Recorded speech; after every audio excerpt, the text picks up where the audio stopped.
Bienvenidos a un episodio más de Charla de Entretiempo. En este episodio estaremos hablando acerca del rol del jugador emergente y lo vamos a abordar desde los diferentes puntos de vista que tiene cada uno de los profesionales que está aquí en la mesa. Con ustedes, Pacho, el profe Jovan, Diego y el profe Gio Ruiz. Entonces, bienvenidos cada uno de ustedes. ¿Cómo están? ¿Cómo se encuentran? Muy bien, Cami. Excelente, muchas gracias. Todo Cami, muchas gracias. Muy bien. Bien, Cami, por aquí dándole pues, vamos a darle.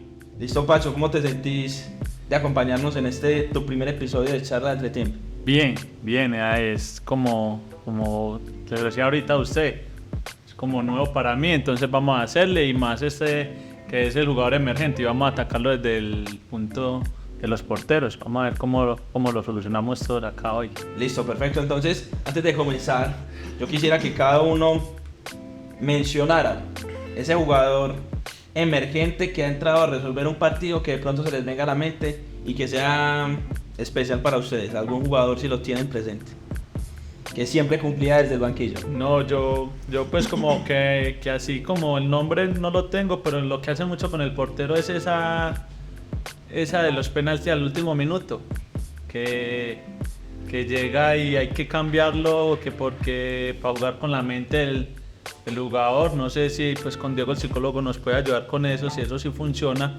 pero muchas veces faltando un minuto cambian el portero, no sé si por las capacidades, ¿cierto? O simplemente por tratar de demostrar esa parte cognitiva de Diego, o cómo lo podemos llamar ahí. Yo diría que eso sí se hace desde una intención estratégica, desde la parte psicológica. Pero ahí hay un riesgo, puede que funcione o puede que no funcione. Si se hace es porque ya está planificado y estructurado durante el plan de trabajo de la semana. No se va a hacer como de un momento a otro o es una decisión que se toma durante el partido. Es una decisión estratégica con base a la función de cada arquero. Ese arquero que ingresa en ese último minuto previo a la tanda de penaltis, seguramente su mayor fortaleza es en esa acción de fútbol. Entonces, es por eso que se da el cambio. Más allá de generar también algo a nivel psicológico con el rival, yo diría que con el mismo equipo. Porque desde la fortaleza que demuestra él, eso se extrapola a la confianza colectiva del equipo. Y saben que van a tener como esa certeza de que pueden ganar o pueden lograr algo más durante los penaltis. Y que si queremos traer un ejemplo a la mesa, podríamos hablar del partido entre Holanda y Costa Rica en el Mundial de Brasil. Que fue Krul, creo que fue Krul, a reemplazar a Silicen. Sí. Y bueno, creo que tapó 2 o 3 penaltis en esa tanda y Holanda clasificó a semifinales contra la Argentina o cuartos de final. Bueno, no me acuerdo. Yo la tiene por ascender de Semifinales. semifinales. Bueno, entonces tengo por aquí una pregunta para ustedes. Pero Cami, antes de sí. seguir la pregunta que hacen La inicial.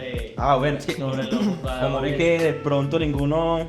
No, digamos que hay jugadores que se han caracterizado por entrar mejor desde la banca. Y hay jugadores que han resuelto, que de pronto uno ya no los tenía en el mapa y que resolvieron, digamos, series entrando desde la banca y siendo figuras en torneos específicos.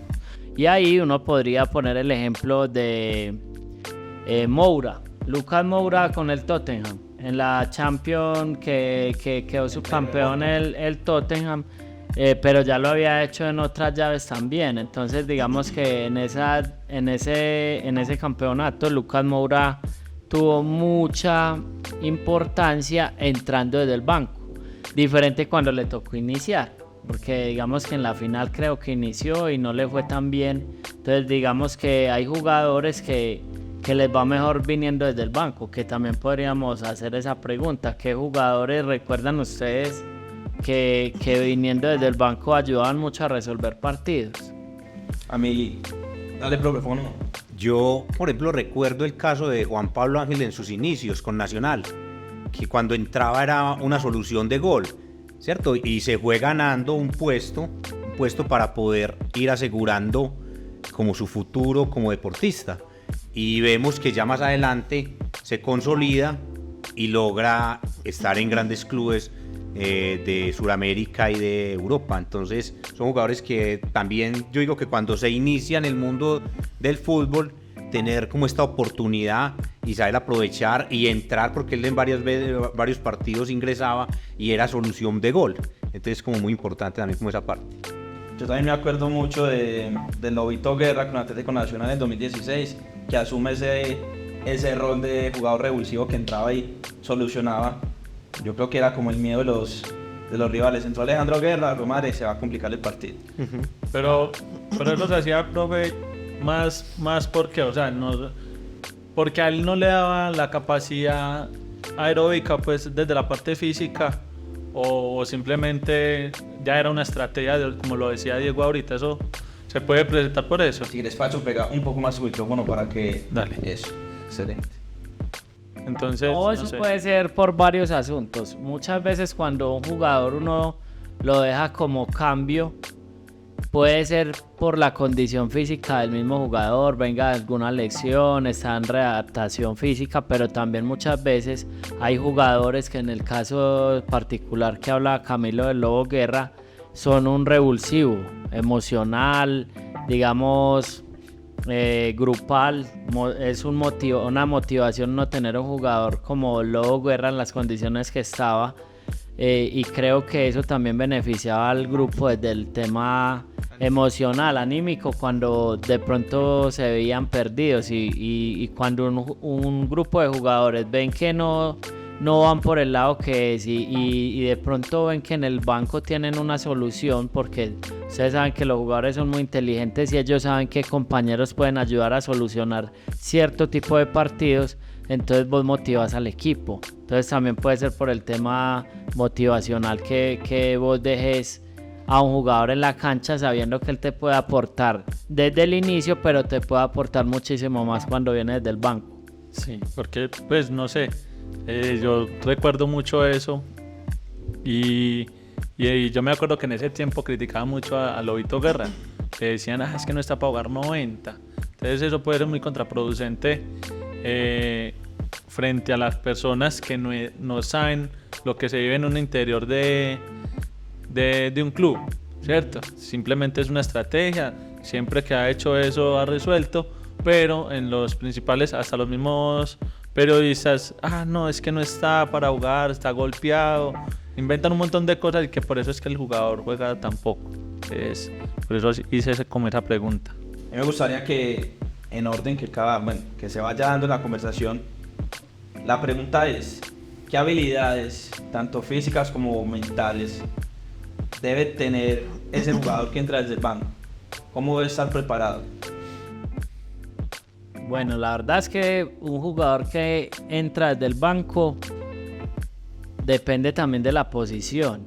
O sea, hay veces que vos dejas jugadores para el segundo tiempo porque vas a meter unos más fuertes en el inicio del juego para que desgasten al rival, para que haya ese forcejeo en la parte física, y de pronto vas a dejar uno más potente, más liviano para el segundo tiempo, para que aproveche, digamos, el cansancio y pueda sacar partido de los espacios. O sea, depende mucho de la estrategia, del plan de juego, de lo que vos querás, de las características del rival, de dónde presiona el rival, de dónde nos vamos a parar nosotros, del resultado, un poco de cosas para vos poder plantear los posibles emergentes.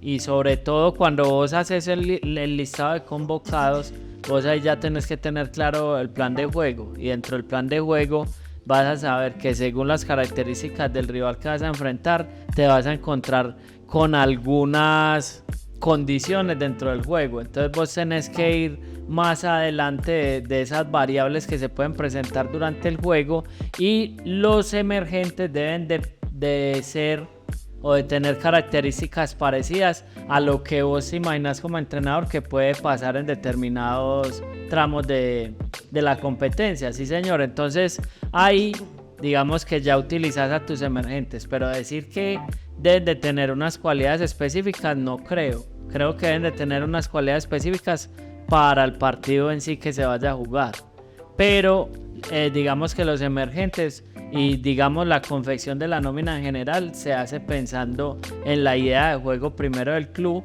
y el torneo en el que se va a participar, para que podamos ser competitivos.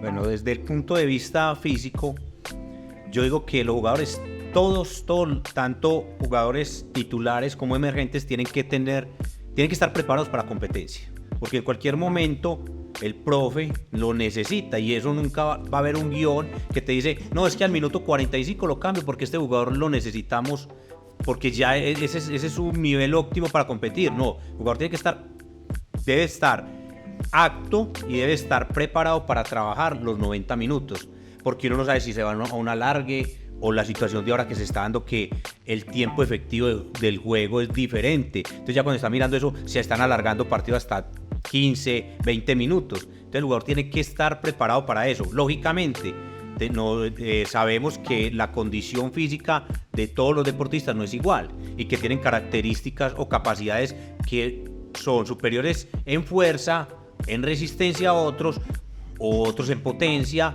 o en velocidad. Entonces eso, pero de todas maneras deben de tener unos niveles mínimos de cada una de estas capacidades para poder afrontar en la competencia. Y hay un asunto que es muy delicado y que hay que tener en cuenta, es que en ocasiones hay jugadores que no están habilitados para jugar los 90 minutos, casi siempre por el cuerpo médico.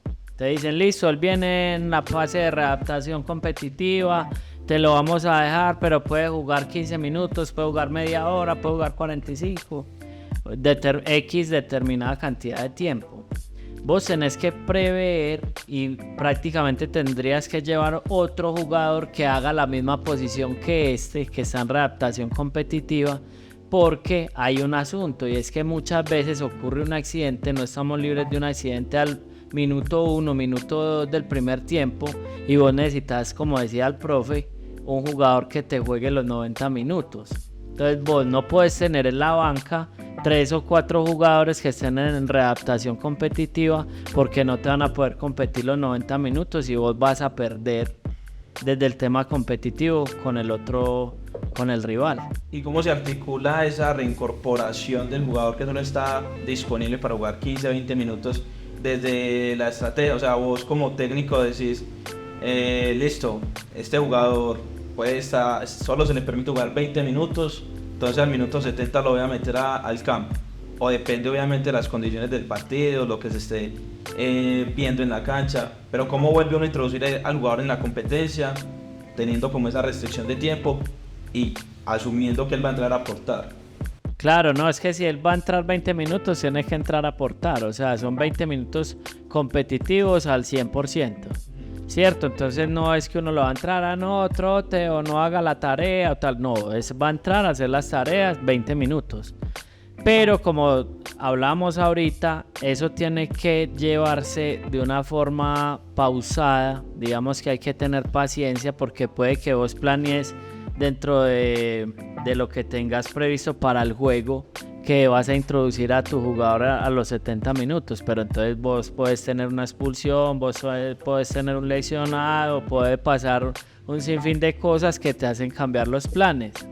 O puede ser también que el partido lo vas ganando 5-0 o vas muy holgado y puedas decir, no, lo puedo meter más, pero ya cuando lo metas los 20 minutos competitivo no va a tener la competencia al nivel que vos necesitas. ¿Por qué? Pues porque vos lo necesitas 20 minutos compitiendo a tope y si el partido también va 5-0 no va a competir a tope. Entonces digamos que el fútbol es una cantidad de variables que hay que tener en cuenta, pero a la hora de la readaptación competitiva es fundamental también darle ese espacio a los jugadores que se vayan cogiendo confianza y que vayan entrando otra vez en la dinámica grupal. Entonces hay que planearlo bien y ejecutarlo como mejor convenga según las circunstancias y según digamos, el momento específico que esté viviendo y la historia que esté viviendo cada jugador. Si me permiten, antes de que el resto de los muchachos participe, retomando lo que nos decía ahorita el profe Joan, yo creo que dentro del pensamiento del hincha hay un mito, un paradigma incorporado y es que los técnicos tienen un tiempo establecido para comenzar a hacer cambios. O he visto también comentarios como no, es que a partir del minuto 60 deben hacerse los cambios, no hay por qué les suman esos 15 minutos después de que comience el segundo tiempo. ¿Es eso cierto? Sí, pero no, más o menos. ¿Qué podrían decir? Es que yo por ejemplo, a ver, ¿qué es lo que pasa? A veces los cambios están claros, ¿cierto? Un jugador que no está rindiendo en el primer tiempo, por X o Y razón no está dando su máximo nivel, ¿qué hace el técnico? Le da 10, 15 minutos más para ver si de pronto vuelve y coge como el ritmo o de pronto, ¿cierto? Entonces, yo creo que es más, yo digo que más casualidad, no simplemente, que no, que te quedara al 60, 70, no. Yo creo que es ese tiempo de pronto que se demora el jugador en volver a entrar en ritmo y entender que sí, o sea, que la cogió o que ya no está, o sea, que realmente no está. Entonces, y eso es lo que yo digo. Yo creo que hoy me estoy metiendo mucho pues con la tribuna y con los del campo allá afuera. Pero yo creo que eso es lo que mucha gente no entiende. Y es que hay que tener la capacidad o poder entender que es un jugador, es un ser humano, que puede tener un momento malo y le vamos a dar una oportunidad de que levante. Si no levanta, pues lastimosamente hay que cambiarlo. Pero yo lo veo más por ese lado, como que se le hace tiempo de 10, 15 minutos y bueno, y se ajusta a esos 60 minutos que todo el mundo dice, pero es porque es el tiempo como estipulado para que él coja otra vez. Para ver si se mete en el partido. Esa es la palabra. Y Diego, ¿qué nos puedes contar vos? A ver, hombre, yo diría que hay varios factores a tener en cuenta. Primero, el hincha lo dice de un contexto que no corresponde a la realidad, ¿cierto? De cómo se desenvolvió, se desarrolló la semana de entrenamiento. No conocen la individualidad de cada jugador, no conocen concretamente cuál va a ser el plan de juego del profe. Y quiero retomar un punto que ellos decían y es, yo no diría que hay un momento exacto o adecuado que uno pueda decir para hacer el cambio. Dentro de la estructura y el plan de juego y conociendo esas individualidades del jugador, creo que se considera una hipótesis, diría yo, para en cierto momento del partido hacer un cambio. Pero por más que yo planifique, eso no es una camisa de fuerza. Las condiciones y esas características siempre la pone la competencia en sí mismo. En cualquier momento se puede pensar que un jugador juega 45 minutos y le doy un cambio al compañero de su posición, otros 45 minutos.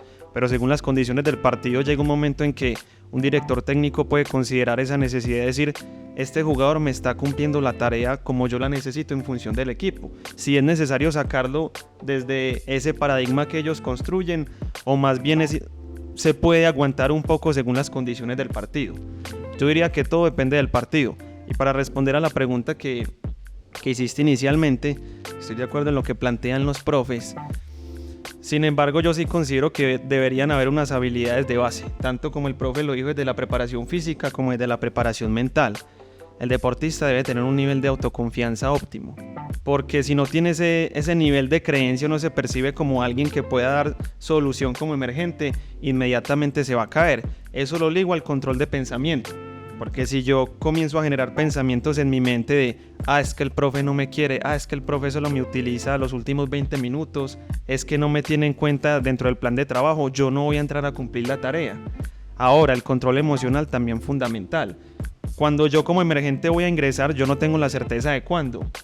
Y están calentando con el preparador físico y se viene una cantidad de emociones y pensamientos al mismo tiempo. Casi todas aceleradas y quiero jugar, pero entonces no sé cuándo voy a jugar, no tengo la certeza. Y comienzan a sentir muchas sensaciones, a tener una cantidad de emociones que si no las logramos regular bien, o entra demasiado frío, por así decirlo, o al contrario puede entrar con un nivel de sobreactivación que no le va a ayudar mucho. Ahora, otro concepto muy importante, resiliencia. Porque vamos a lo mismo, la resiliencia es la capacidad que tenemos los seres humanos de sobreponernos a la adversidad de una manera exitosa.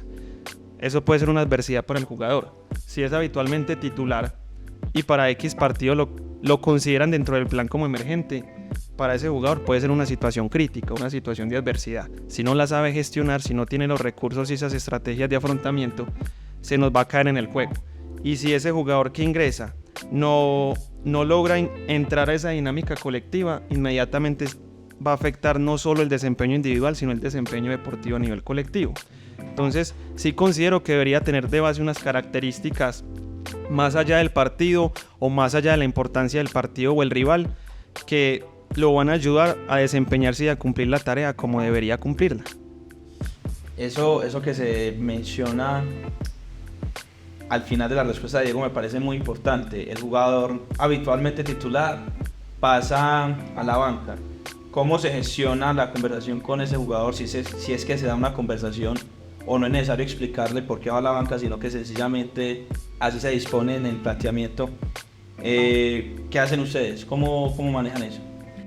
Regularmente no se le da explicación. Digamos que dentro del cuerpo técnico nuestro, pues nosotros tratamos de que todos los jugadores sean conscientes de su proceso y de que entiendan el porqué de cada situación. Para eso también de alguna manera les ayuda a autorregularse y a poder controlar sus emociones y entender cuál es el papel suyo en ese momento de la historia. Digamos que el fútbol es un deporte que es del día a día. Y en el día a día pueden ocurrir 1000 cosas que hacen que hoy vos seas titular indiscutido y mañana no seas el más discutido. Entonces, cada jugador debe ser muy consciente de su proceso. Y si cada jugador es consciente de su proceso, pues seguramente le dolerá ir al banco, porque a todos los jugadores les duele ir al banco, pero va a entender que hace parte del proceso que se está viviendo. Yo diría que una de las cosas que hay que sugerirle a toda la gente que nos ve, que además sean entrenadores, es que no le metan mentira a los jugadores. No digan mentiras, porque los jugadores son muy sensibles y ellos se dan cuenta cuando vos los estás engañando. Si vas a hablar con ellos, decirles la verdad, decirles, ve, hoy no voy a contar con vos porque parece que tu compañero está jugando mejor. O no voy a contar con vos porque dentro del plan de juego este compañero tiene más habilidades para cumplir las tareas. Entonces, digamos que a lo que deberíamos de llegar es a que cada jugador entienda el porqué del momento, para que ese porqué le ayude a encontrar algunas respuestas. Porque muchas veces cuando el jugador va a la banca, lo que se hace es muchas preguntas. Pero ¿por qué yo estoy jugando mal? Estoy en una crisis, el profesor no me quiere. Un poco de suposiciones que a la postre le van a hacer daño en su rendimiento. Pero si vos hablas con él, le explicas qué pasa, así esté de acuerdo o no, pues él va a tener un punto de partida para su razonamiento posterior y poder hilar todas las cosas que pasan en el entorno y hacer construir su propia realidad a través de lo que pasa. Pero tiene que hacerse con honestidad. Y Camilo, y es muy importante que el jugador entienda, que el cuerpo técnico sea tan transparente, de que el deportista, el futbolista, entienda que hoy puede ser emergente o no puede ser convocado, pero él tiene la misma oportunidad en el siguiente microciclo de ganarse la titularidad, ¿cierto? Y ellos entienden de que en el juego, porque es que si nos vamos a ver dentro del papel del entrenador, que al final es el que asume toda la responsabilidad, y los jugadores son los que lo juzgan, que es para mí de las situaciones más difíciles de ser entrenador, es que el entrenador es el que asume todo eso, y van a decir, es que no juego, y usted va y mira y son 11 jugadores que están contentos, cuando es la convocatoria, y tiene usted 18, 19 jugadores que están bravos o que están enojados. Pero si se gestiona bien ese proceso, si los jugadores entienden de que hay momentos y que solamente pueden jugar 11, que por reglamento no puede jugar nadie más, el jugador ya entiende, y en el momento él sabe, me pasó esto, el profe me dice que tengo que mejorar esto, y que cuando él sienta que lo mejoró, tiene la probabilidad muy grande de ser titular, y que sea realmente algo justo para que él, cuando logre los objetivos individuales que están aportando a lo colectivo, porque es que muchas veces logran el objetivo individual pero no está aportando al colectivo o al equipo, entonces cuando él entienda que eso que él mejoró le está aportando ya, él va a entender de que él puede ser titular, y que se va a lograr es por un mérito, no porque es que lo logró, no, es un mérito, y hay un constante retroalimentación y autoevaluación y coevaluación de él para poder llegar allá. Hay otro asunto, Cavi, y es que muchas veces como entrenadores cometemos un error grave, y es que desde el inicio de la temporada escogemos 11 jugadores, un equipo base, y después los demás son los jugadores emergentes, y esos jugadores emergentes no tienen la oportunidad ni las oportunidades de ese equipo base. Entonces lo que haces desde entrada es segregar el grupo, se te partió el grupo. ¿Por qué? Porque hay unos titulares y otros suplentes. Hoy el fútbol actual y después de la pandemia que tuvimos los cambios en las sustituciones, que pasamos de 3 a 5, también con la pregunta que hacías ahora de por qué los cambios al 60, hoy el fútbol se juegan muchos torneos, cada equipo juega mínimo 2 torneos en el año a la par. Entonces lo que hacemos nosotros como entrenadores es de alguna manera maniobrar desde los minutos de juego. Entonces casi siempre son 60, pues porque queda media hora para algunos jugadores que vengan con una carga más alta de trabajo. Entonces esos jugadores solo ingresan 30 minutos y ponemos una carga más elevada a los que, digamos, dentro de la planeación física lo puedan hacer, pensando en el partido que haya entre semana, pensando en los 3 partidos o 4 que hay que jugar en 15 días. O sea, no es solamente que se haga el cambio al 60, sino que el 60 también es un número que nos ayuda a controlar la carga, de alguna forma. Pero también con el cambio del reglamento y las sustituciones, ya no solamente vos como entrenador podés hacer 5 sustituciones, sino que te están dando unos momentos. Entonces tenés 3 momentos para hacer sustituciones, pero el entretiempo no cuenta. Entonces casi siempre vos, cuando ves que tenés un problema táctico, como decía Pacho ahora, vos se la jugás, y eso lo he visto mucho últimamente en los partidos, y es que los entrenadores nos la jugamos haciendo cambio en el entretiempo para no quemar los momentos. ¿Por qué? Porque durante el segundo tiempo, si vos necesitas hacer 3 cambios diferentes, entonces los puedes hacer en 3 momentos. Pero si vos no haces cambio en el entretiempo y dejas pasar todos los cambios en el segundo tiempo, por ejemplo, entonces quemas los momentos y de alguna manera puede que se te quede gente sin entrar y sin resolver alguna situación física o alguna situación de lesión o alguna situación de expulsión o algo que amerite una sustitución en el segundo tiempo. Entonces vos tenés que medir un poco de cosas a la hora de hacer los cambios, no solamente que simplemente se hagan al 60, no, tienen que medirse ya muchas cosas dentro del reglamento para poder cumplir con los objetivos de la competencia. Yo quisiera agregar algo, y creo que los psicólogos del deporte, en la pregunta que hacías con Gio, podemos ser intermediarios en ese proceso. Podemos ayudarle a transmitir y a entender al jugador qué es lo que está pensando el cuerpo técnico o el director técnico del por qué se tomó la decisión de que fuera como emergente. Porque el jugador, la primera respuesta es emocional, y eso no le va a permitir hacer un procesamiento coherente y cognitivo sobre la situación. Nosotros lo ayudamos a estabilizar, a gestionar eso, y yo diría que a generar un nivel como de conciencia de aprendizaje del por qué no ingresó. Y lo que decía el profe Joan es muy importante, hacerle entender que un partido no va a determinar toda tu carrera deportiva, que si en esa oportunidad no lo tuviste, vas a tener una semana de entrenamiento para dar argumentos del por qué en el próximo partido puede ser una importante variante para comenzar como titular. Eso tiene que ver también con lo que estábamos hablando de segregar el grupo, y tiene que ver mucho con lo que decía Joan. Si vos segregás el grupo y ya los suplentes saben que son suplentes toda la temporada y los titulares saben que son titulares toda la temporada, este grupo de 18 se te estanca, y eso no ayuda a que crezca el grupo, porque el grupo crece en la medida que hay una competencia interna sana, donde todo el mundo sabe que en cualquier momento puede competir. Pero si hay jugadores que se sienten dueños del puesto, digamos que eso indirectamente los puede relajar, entre comillas, yo soy el dueño del puesto, me relajé. Y el otro dice, yo soy suplente, entonces yo también estoy relajado acá, yo voy y acompaño, acá no cuentan conmigo, me lavo las manos. No, vos tenés como entrenador que generar un entorno donde todo el mundo sepa que cualquier momento es tu momento, y en cualquier momento vas a tener que ayudar al equipo en la competencia, y tenés una responsabilidad grandísima con 30 personas para en determinados momentos de la temporada hacerlos sentir importantes dentro de la competencia. ¿Y cómo se consigue eso en el día a día? ¿Cómo logra que el mensaje penetre en la mente del jugador? Yo diría que hay algo importante a tener en cuenta, y es lo que acaba de decir el profe Gio, que se haga en función del esfuerzo y el trabajo.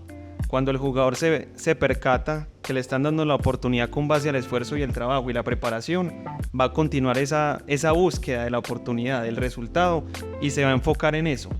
No caer en el confort de los que ya asumen que son titulares, o no caer en un bajón, digamos, anímico de que por más que me esfuerce y trabaje, no, el profe no me da la oportunidad, que puede pasar. Pero yo creo que es el mensaje certero, y es: ellos conciben o entienden eso desde una connotación negativa, de que ya no voy a competir, de que no soy importante para el grupo, de que no me van a tener en cuenta. Yo diría que es más importante darles un mensaje contrario, totalmente contrario, desde el sentido de que tenés una oportunidad, tenés la posibilidad de mejorar, tenés la posibilidad de aprender y de seguir evolucionando en ese camino que estás buscando.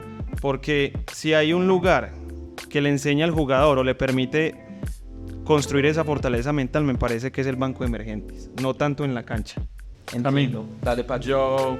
Yo, por ejemplo, ahí sobre todo lo que hemos dicho, hay una situación, y no sé si ustedes la notan, y es que el arquero suplente o emergente es de los deportistas que menos actúa, ¿cierto? Incluso, discúlpame, aprovecho que estás hablándonos de esto para hilarla con una pregunta que tenía para vos y Diego.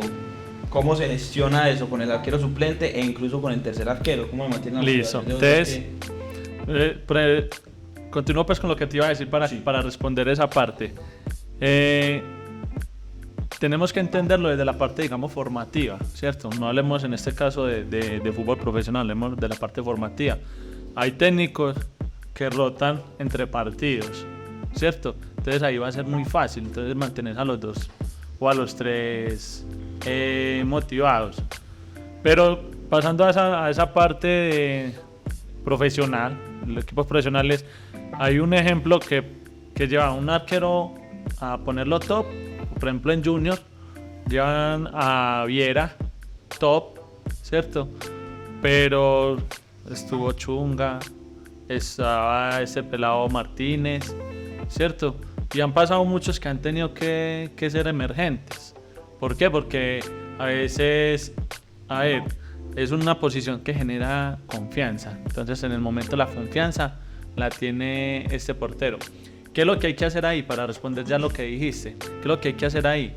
Empezarle a dar un lugar de privilegio, llamémoslo así, al segundo. ¿Cómo se hace eso? En los entrenamientos iguales.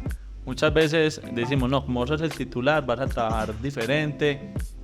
No, empezarlo a llevar de la misma manera, rotarlos, aunque sepas que este es el titular, pero rotarlos. ¿Para qué? Para que él entienda también tu idea de juego. Si se sienta importante, él sepa que en cualquier momento va a ser tenido en cuenta y va a responder y va a entender qué es lo que quiere el técnico. Con el tercero, ¿qué pasa? Hay algo muy bonito que está pasando y lo he notado en el fútbol pues ahorita, y es que el tercero siempre es un menor, ¿cierto? Entonces ese menor va a poder tener competencia con las categorías inferiores, con la sub-20, torneos nacionales. Un equipo que hace mucho eso es Fortaleza. Fortaleza tiene jugadores que por ejemplo, hoy un arquero sub-23 para Selección Colombia, un sub-20 para Selección Colombia, ¿cierto? Y pueden hacer el trabajo con el equipo profesional. Entonces es darle como la importancia, ¿cierto? Yo ahorita pues detrás de los micrófonos hablábamos de eso y yo decía, hay que darle la importancia al portero, ¿cierto? Que sea el suplente o el titular, hay que darle la importancia. Yo creo que, por ejemplo, nosotros en el equipo de nosotros, con Diego hemos tratado de mantener el nivel de los porteros óptimo, y darle la confianza, tranquilo, seguir trabajando, que se te va a presentar, pero yo creo que Diego más técnicamente lo puede decir. Con lo que dijiste estoy de acuerdo. Yo sí agregaría algo, y es individualizar el proceso de cada uno desde objetivos y metas específicas. Porque cuando el portero no ve oportunidades, no encuentra como un camino o unas tareas a cumplir. Nosotros como cuerpo técnico, y mucho más el preparador de arqueros, lo va a llevar a estructurar una serie de objetivos que le permitan direccionar su confianza, su enfoque, su desempeño, su rendimiento deportivo, para mantenerlo ahí y ayudarle a entender a este arquero que va a tener la oportunidad en el momento adecuado. que no es que no confiemos en él, que no es que no tenga las capacidades, simplemente lo estamos ayudando a que cuando se le dé la oportunidad esté lo suficientemente preparado y obtenga el éxito que ellos están buscando. Cuando comprendan eso, le vamos a enseñar también a tener un poco más de calma, un poco más de paciencia, más allá del resultado, orientando todo a lo que decía Pacho, que es el proceso formativo del arquero. Que como decía el profe, muchas veces el arquero que inicia no termina al final de la temporada. Eso no tenemos esa certeza. Y darle a entender a ese jugador que si quiere el lugar, tiene que dar un poco más, tiene que aprender, tiene que seguir trabajando, más allá del resultado en sí mismo. Porque si se me enfoca solo en el resultado, se me va a llenar de impotencia, de frustración, de emociones que no le van a permitir dar su todo. Y lo que decías del entrenamiento, considero que es una estrategia muy importante. Darle la posibilidad a ese segundo, entre comillas, que juegue con el primer equipo, entre comillas, también. A ver cómo interactúa, a ver cómo reacciona, a ver si sí está en capacidad, desde todos los componentes que estamos aquí, para responder a la demanda competitiva de un partido.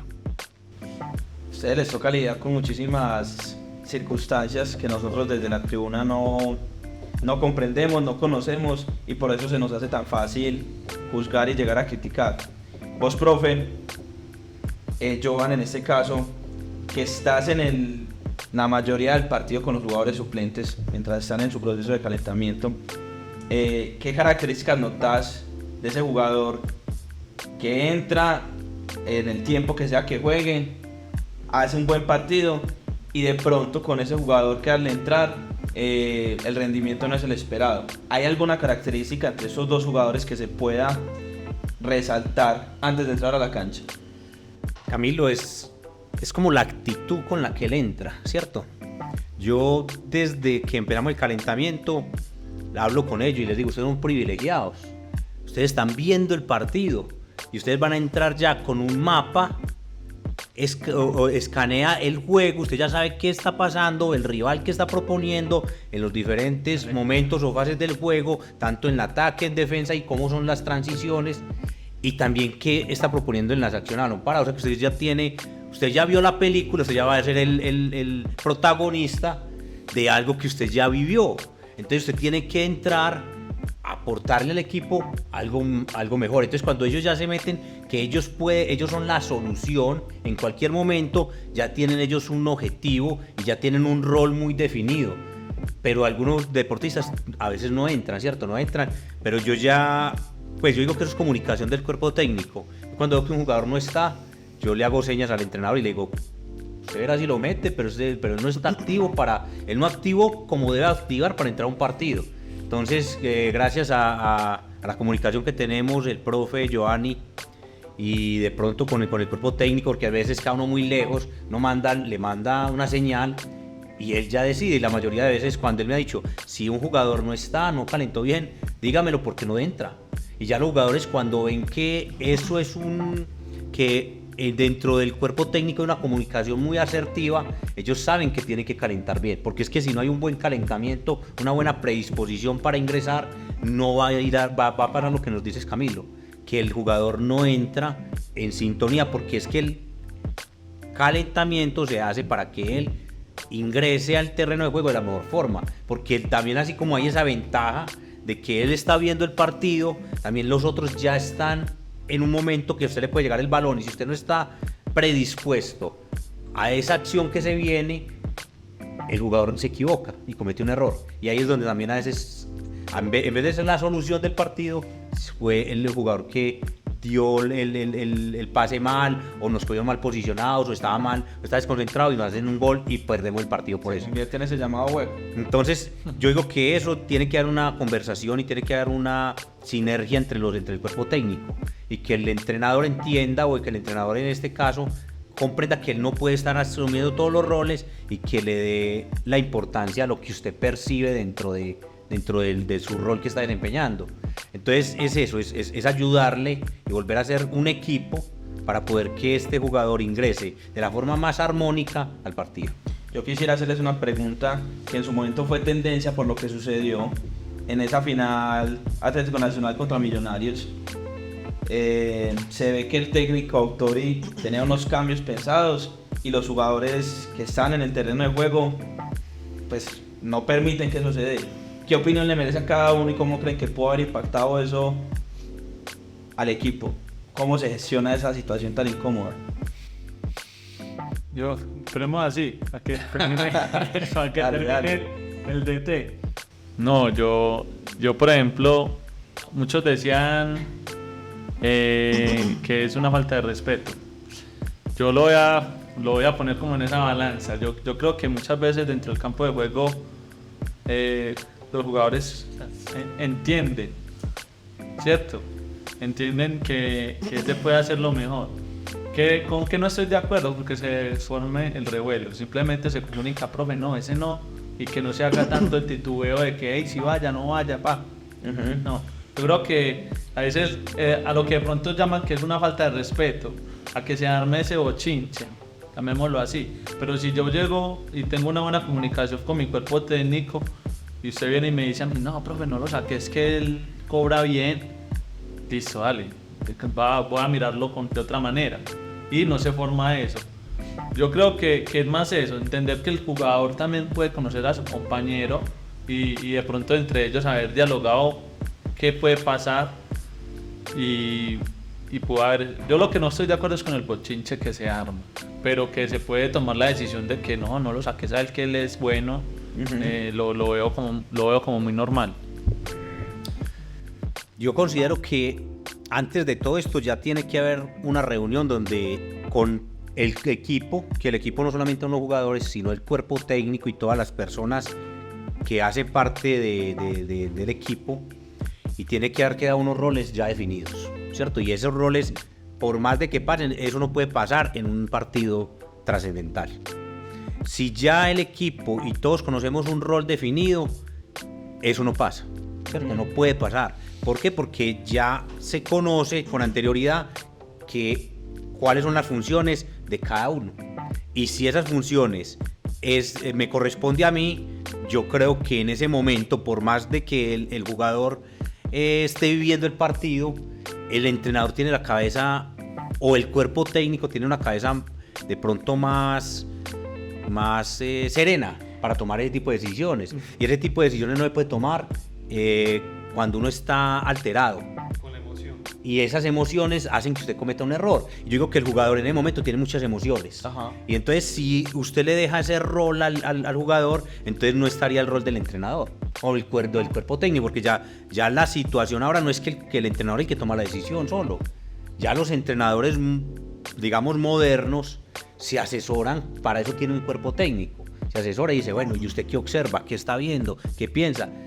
Incluso con los mismos jugadores, porque los jugadores que están de emergentes sirven para dar esa luz, porque el jugador que está emergente no tiene ese desgaste físico, ni ese desgaste mental, ni ese desgaste competitivo, y ellos están viendo y te pueden guiar más, pero el jugador que está dentro de la cancha está viviendo una situación diferente. Para mí, yo creería que el jugador que está jugando no debe participar en ese tipo de decisiones. A ver, yo considero la decisión final siempre va a ser del técnico. Los jugadores le pueden recomendar, los demás miembros del cuerpo técnico les podemos brindar sugerencias, pero esa decisión va a ser de él. Lo decía el profe, se supone que él tiene la planificación, el conocimiento y la información suficiente para esa toma de decisión, y que la toma de decisión sea acertada según el desarrollo del partido. ¿Qué pasó en ese contexto de esa final? Lo que pasa es que desde el lugar que lo vemos nosotros es como si desautorizaran el rol del director técnico. ¿Sí? Entonces yo creo que es eso. Puede que hayan entrenadores más flexibles, con un poco más de apertura, y permitan que un jugador le diga, profe, este jugador tiene esa función no solo en el campo de juego, sino a nivel psicológico o a nivel anímico dentro del equipo, que es importante que se mantenga dentro de la cancha. Sin embargo, me parece que se gestionó muy mal la situación. Pienso que el director técnico debió poner orden, porque lo que desencadenó fue una crisis. Y si nos damos cuenta, y los que vimos el partido, esa crisis nos llevó a que nos desenfocáramos totalmente del desarrollo en sí mismo. Perdimos toda función individual, toda función colectiva, todo plan, toda idea, y no tenían tampoco como un plan B, no había un respaldo para esa situación. Entonces, eso que también nos muestra que no había una conexión, no hay empatía, no hay sinergia entre esos jugadores referentes, porque fueron los más referentes, y el cuerpo técnico. O lo que te decía, una ausencia de conocimiento contextual del equipo que en ese entonces dirigía el director técnico. Y Gio, ¿qué nos puedes opinar? Bueno, no, yo pienso que cuando se construye un modelo, una idea de juego, todos hacemos parte de ella. Cuerpo técnico, jugadores, colaboradores. Todo el mundo, en lo más que se pueda, todo el mundo debe entender a qué jugamos y a qué le apuntamos. Y a partir de esa idea se toman las decisiones. Entonces, cuando hay una matriz para la toma de decisiones, es muy difícil que vos, en plena final de campeonato, te encontres con que hay 7 puntos de vista diferentes en una situación determinada. Cuando vos tenés una idea clara, como cuerpo técnico y como equipo, seguramente que puede que en el partido pase que haya una o dos ideas diferentes dentro de algo que se tenga que resolver, pero lo que vimos ese día fue que todos tiraban ideas distintas. Entonces ahí se hace difícil gestionar, porque eso significa que no estamos yendo todos para el mismo lado. Eso no, estoy de acuerdo con el profe Joan y con Diego, no debería de pasar en el partido. Pero hay algo valioso dentro de la situación, y es que los jugadores participan. Y eso es muy importante para la construcción de una idea de juego, que los jugadores hagan parte de ella y puedan ver que sus contribuciones se tienen en cuenta dentro de la toma de decisiones. Lo que pasa es que ese día no era el momento y no fue la forma. Pero creería que no está mal que los jugadores hagan parte de la construcción y de la toma de decisiones de un equipo. Eso tiene que pasar, sin lugar a dudas. ¿Qué elementos componen esa matriz que las mencionas para tomar decisiones? Y de pronto, para los que escuchan eso por primera vez y no son ni jugadores ni forman parte de un cuerpo técnico, ¿qué elementos, hacia grandes rasgos, componen un plan de juego? Mira, son detalles, pero que van dentro de una matriz. Lo hemos hablado y siempre lo hablamos con los equipos en los que estamos. Si vos traes acá una jugada, pones una jugada en el video, y la pausas y traes a los mejores 20 entrenadores del mundo, ellos te van a decir qué jugada sigue. Y los 20 van a coincidir en la misma jugada, en la jugada que seguía, en esa que vimos en el video. Cuando vos tenés un jugador que hace la jugada que los 20 entrenadores coincidieron que seguía, ese jugador es un jugador de un alto nivel cognitivo, ¿sí o no? Entonces, quería poner ese ejemplo para llevarlo a lo que me estás preguntando de la matriz de pensamiento. Cuando vos estás en tu equipo y vos pones una jugada en la charla de video y la pausas, ese es un gran medidor de si vamos por el mismo lado. Y vos decís qué jugada sigue, tenés que hacer digamos, como una, ¿cómo puedes llamarse? Una encuesta general, qué jugada sigue.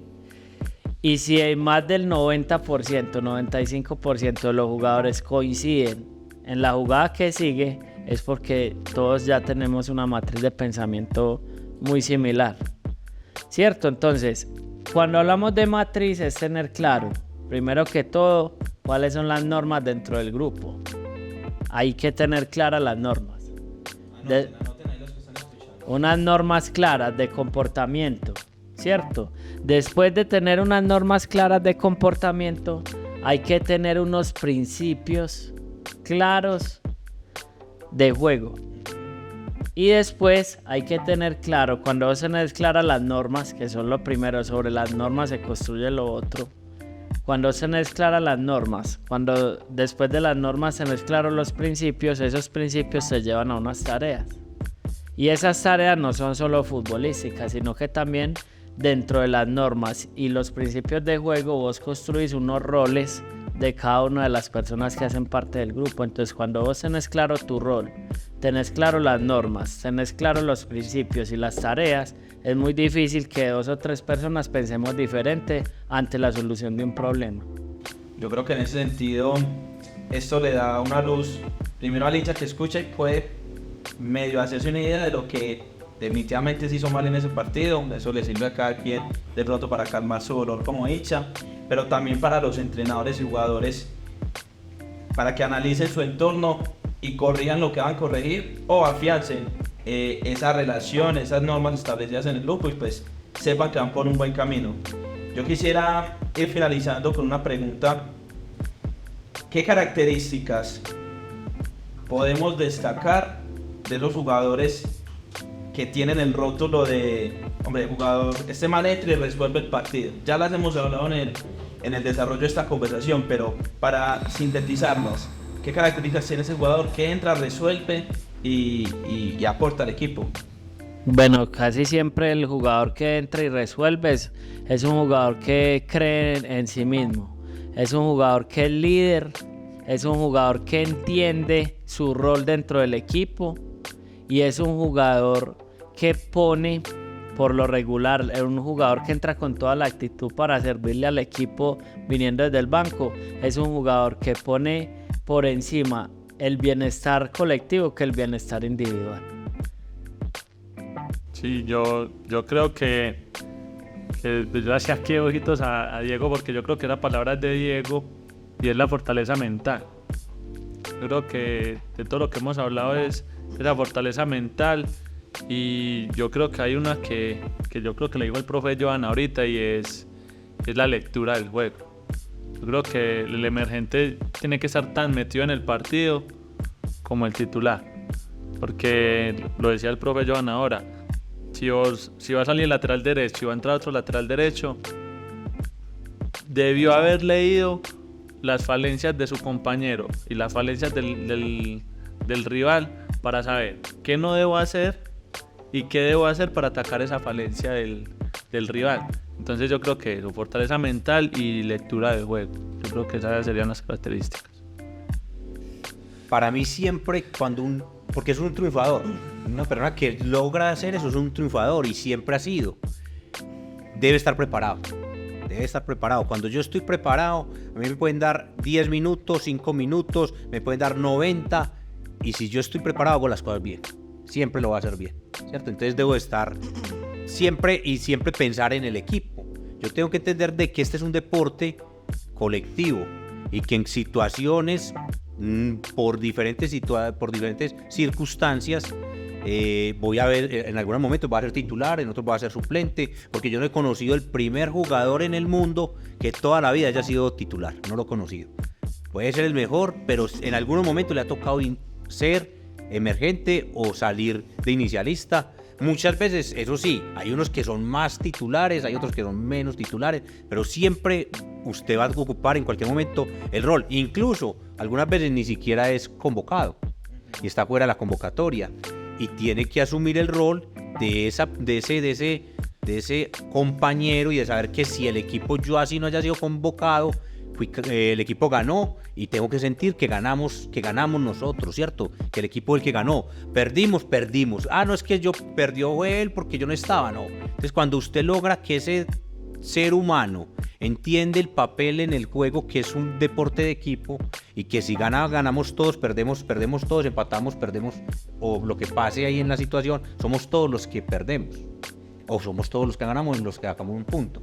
Cuando logramos entender esto, yo creo que cuando logramos entender eso, hablo desde el punto de vista del deportista, cuando el deportista entiende que él hace parte de un equipo y que es un privilegio ser parte de un equipo y que debe estar preparado para lo que pase, se ha ganado mucho. Yo diría que no es cuestión de tiempo, sino de enfoque. Y en esa cuestión de enfoque es un jugador que esté en función de lo colectivo.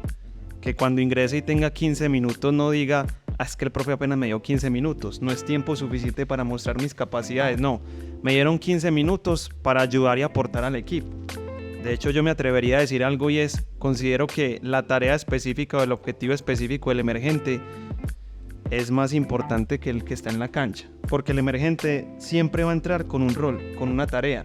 De la cancha tiene un tiempo para analizar, interpretar, comprender. El emergente le dicen, usted va a entrar para hacer esto, esto y esto. Entonces ahí vamos como a una segunda habilidad, que es esa capacidad de gestionar esa presión psicológica. Porque, como lo planteas, es un jugador determinante. O que te hace un gol, o que te va a ayudar a dejar un arco en cero, a mantener un empate, o a hacer algo más. Tiene que tener esa capacidad de gestionar esa presión y esa responsabilidad que le está dando el grupo. Debe ser un jugador que a nivel colectivo represente algo, que cuando ingrese se vea como la disposición de los demás de este nos va a ayudar, este viene a sumar y no a restar desde su individualidad.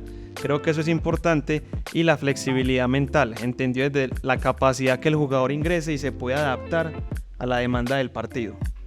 Bueno, yo creería que podemos concluir con algo muy importante, y es que el entrenador tiene un rol muy importante dentro del grupo de trabajo, no solamente con los deportistas, sino también con su cuerpo técnico, incluso con los directivos.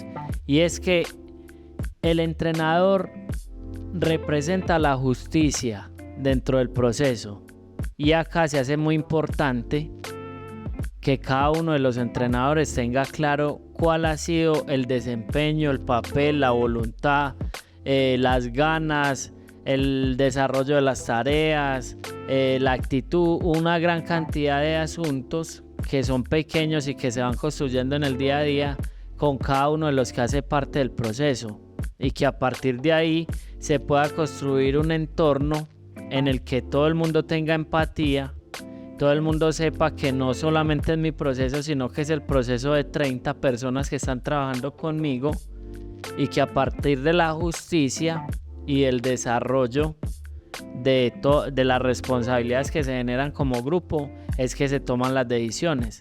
Y el fútbol es un deporte que se construye día a día, y al construirse día a día no puede ser la misma, digamos, el mismo juicio que yo hice ayer no es el mismo juicio que tengo hoy, porque son 2 días diferentes. Entonces el entrenador debe tener memoria corta para poder tomar decisiones desde lo actitudinal, pero también tiene que tener una memoria larga para poder ayudar a consolidar el proceso dentro de todo el acumulado de tareas que se va llevando en el día a día. Entonces es importante que tengamos claro que el entrenador es la justicia, encarna la justicia dentro de cada proceso, y que solamente cuando se lleva bien esa justicia se puede hacer que la mayor cantidad de personas se sientan importantes dentro del trabajo que se desarrolla día a día. Esto que acaban de escuchar es prácticamente un gol en tiempo extra, algo que se le había escapado al profe porque nos había compartido nuestros compañeros muchísima información de valor. Entonces aquí lo tienen. Muchas gracias, Gio, por ese aporte. Gracias a ustedes. Bueno, aquí han escuchado diferentes puntos de vista que giran en torno a una temática principal, el rol del jugador emergente. En el fútbol contamos con muchísimos temas y pudiéramos estar aquí hablando horas y horas.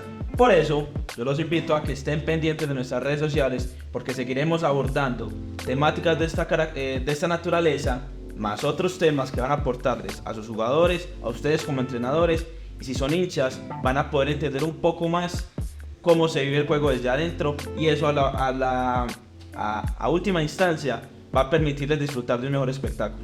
Muchas gracias por escucharnos, aquellos que nos ven por YouTube, muchas gracias por vernos, y nos vemos en el siguiente episodio de Charla Entre Team. Un abrazo. Gracias.